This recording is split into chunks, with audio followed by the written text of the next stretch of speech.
Hasimbonanga Hasimbonangu Mandela Tina Lape Kona Lape Hleli Kona Hasimbonanga. Peter and Amanda have invited us this year's Chinese New Year holiday to make a bike hiking tour through their beloved home country. For all of us, it is the first time to visit South Africa. This first evening is celebrated with a fine barbecue and a lot of boerenwurst. Look across the island into the bay. 3 Harley-Davidson bikes and 3 BMW bikes are waiting outside for a ride.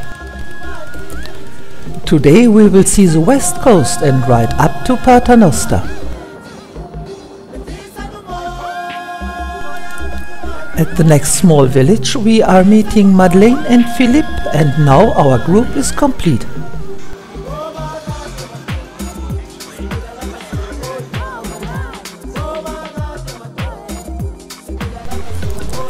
The west coast along the Atlantic Ocean has dunes up to the horizons and long and straight roads. It's a fine ride to join this new group together. Paternoster is a small village and the fishermen's center famous for lobster. For lunch we are in one of the typical small street-side restaurants and the food was delicious.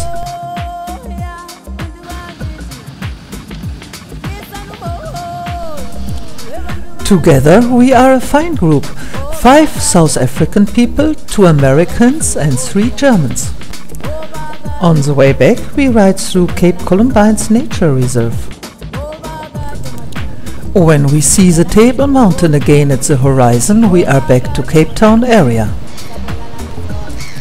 And now it's ice cream time at Table View.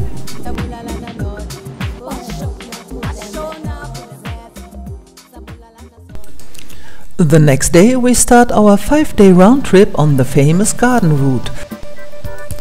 The southwesterner wind is blowing strong with 8 Beaufort.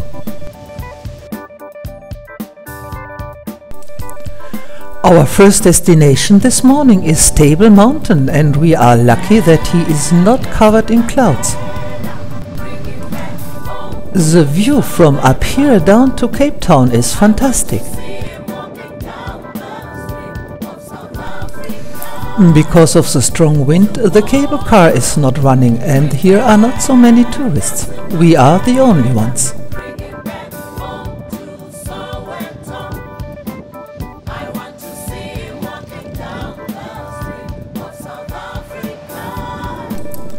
It's time for breakfast, and that we will have at Whale Rock Beach. All along the east coast are small towns with high-priced houses and beautiful beaches.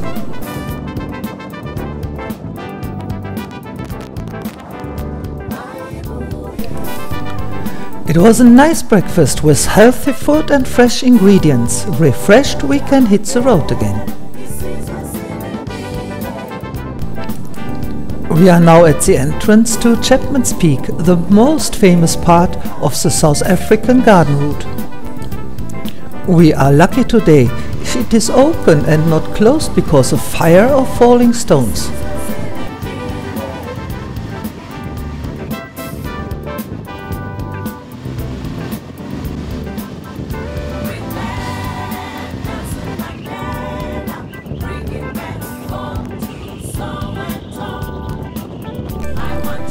Beautiful Simonstown, home to the South African Navy, is our next stop.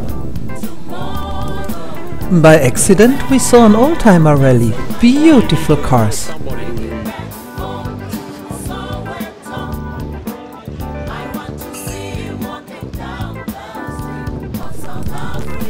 Riding along the Indian Ocean, we have seen for kilometers wide and empty beaches.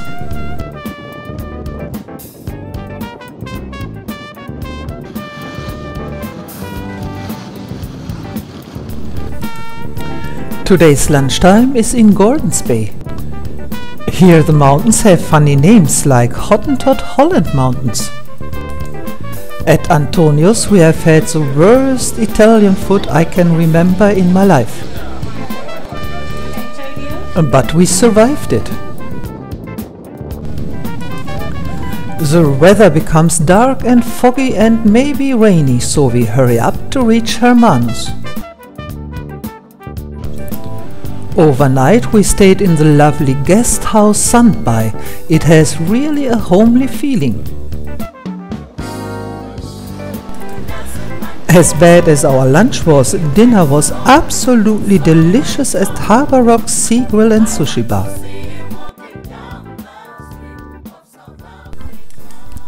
And here we are on our way from Hermanus to George. The weather lights up again and a beautiful riding day is lying ahead.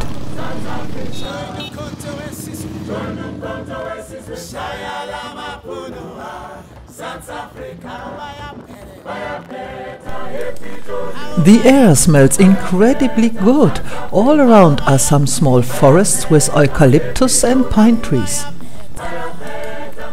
Once George was the center for the timber and wood industry.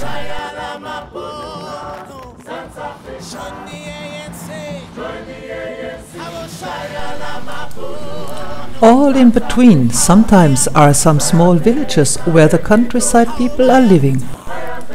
The houses are some kind of Holland style and only one row along the road.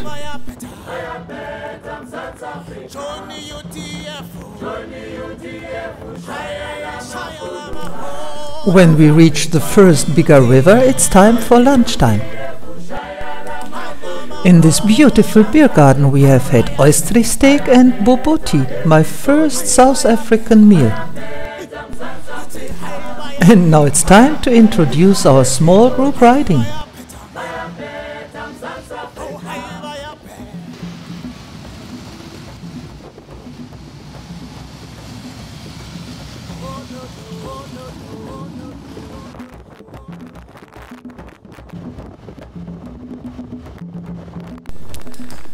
The people of George must be very successful with their wood and timber industry.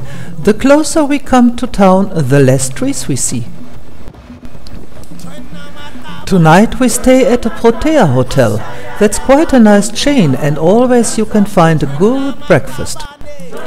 For dinner we are at Geronimo's, family friendly and a lot of food.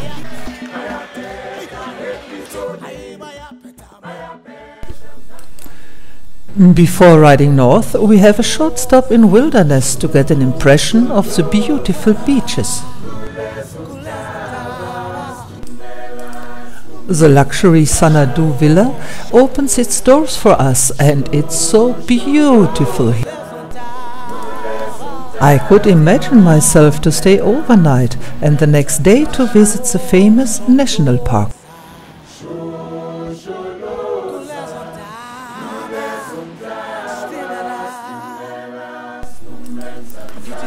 Because Wilderness is a famous tourist destination, everywhere you can find small restaurants to enjoy this famous landscape. Now we are on our way up north and the landscape is hilly. The roads are twisting up like a snake and it is fun riding a motorbike.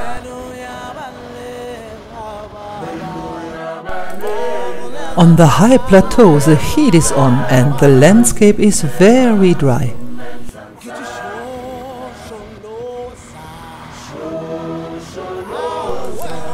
Only roughly 80 kilometers away from George are the Kangu Caves.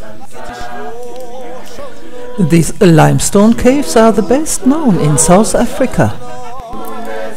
If you like to walk the adventure tour, you need to pass this crawling test. But the main caves are open for mostly everyone.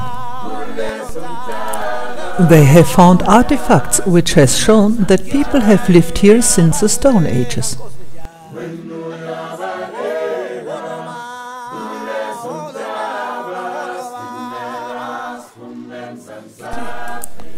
Tonight we stayed at the Kangoo retreat.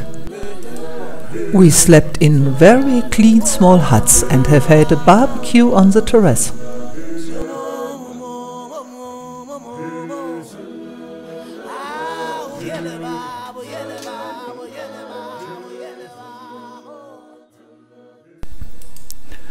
The hottest riding day is lying ahead of us, and so we started early in the morning. We stopped at a nice Swiss ladies shop who sells jams, marmalades and dry fruits.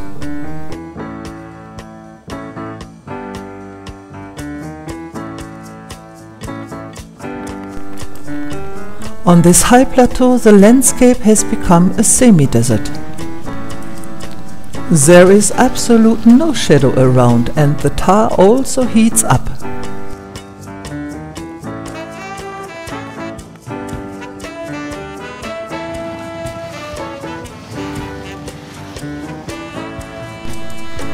We decide to have an early lunch at Berrydale to cool down again.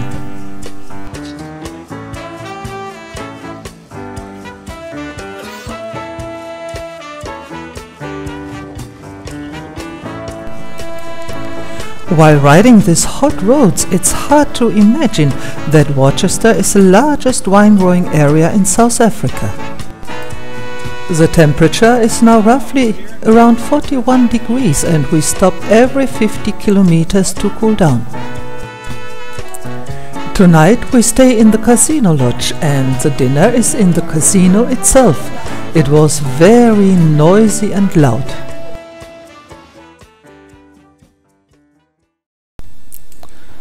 Stellenbosch is the name of that town that everybody who loves to drink wine on the world knows. You cannot go to South Africa without visiting the famous winelands.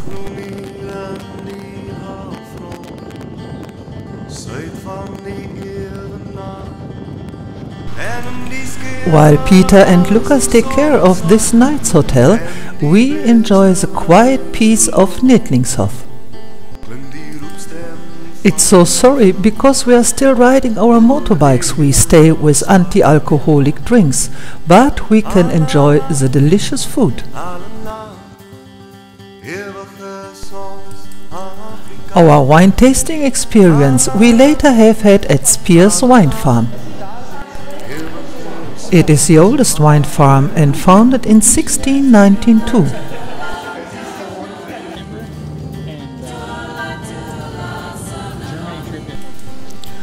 For tonight's dinner, we are going to the center of Stellenbosch. We found a nice small restaurant which mostly caters to young students.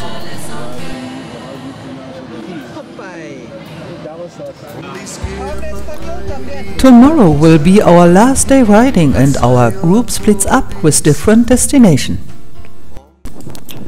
Thomas Haller and I would love to ride the coast again and visit Cape Point.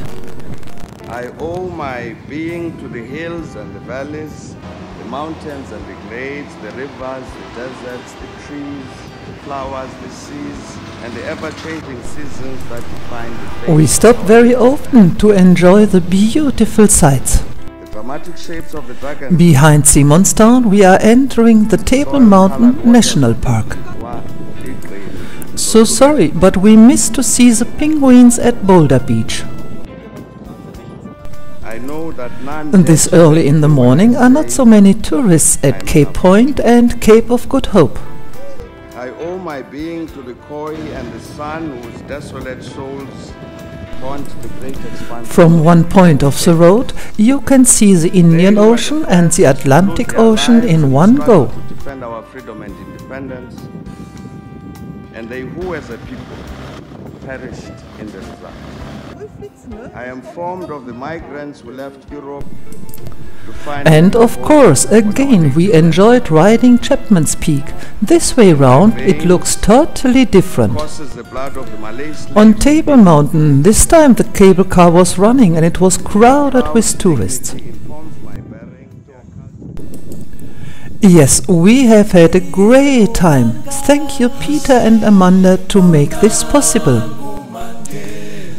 We will be back for sure. There is so much more to discover. Bye bye und auf Wiedersehen. Bonango Mandela China, la pe kona, la pe hleli kona.